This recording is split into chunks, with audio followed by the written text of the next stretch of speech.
Let's talk about that Katie Porter interview. Right, so if you don't know, Katie Porter, she's running to be the governor of California. And you had Julie Watts, who covers the state of California for CBS, interviewing her. Right, and you had Watts sitting down with this pool of candidates to discuss issues in the state. And for some reason, things got quickly heated between Porter and Watts during this question. What do you say to the 40% of California voters who you'll need in order to win, who voted for Trump? How would I need them in order to win, ma'am? Well, unless you think you're going to get 60% of the vote. You think you'll get 60%. Everybody who did not vote for Trump will vote for you. That's what you're saying. In a general election, yes.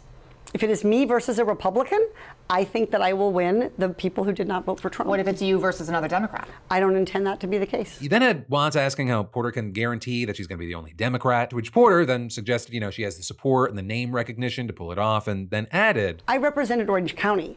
I represented a purple area. I have stood on my own 2 feet and won Republican votes before. That's not something every candidate in this race can say. But you just said you don't need those Trump voters. Well, you asked me if I needed them to win. So you don't I think feel like this is unnecessarily argumentative. What is your question? The question is the same thing I asked everybody, that this is being called the empowering voters to stop Trump's power grab. Every other candidate has answered this question. This is not correct. And I said I support it.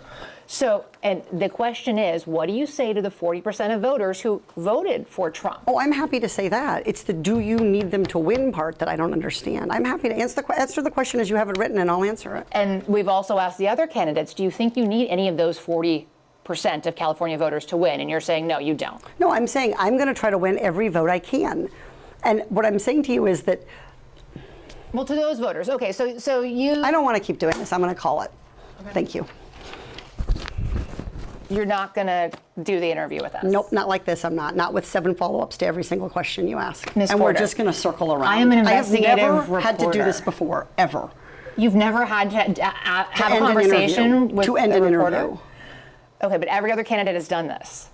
What part of I'm me? I'm running for governor because I'm a leader. So I am going to make... So you're not going to answer questions from reporters?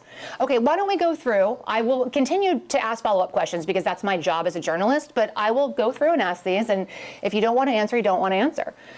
So nearly every legislative... I don't want to have an unhappy experience with you, and I don't want this all on camera. I don't want to have an unhappy experience with you either. Right, and with that, you did have CBS noting that she did ultimately stay and continue answering questions. But this interview, and specifically this section, it's gotten a ton of attention online. But that said, there's a lot that could happen, and we're also going to need to see, how this kind of affects things, and if it does, and to what degree.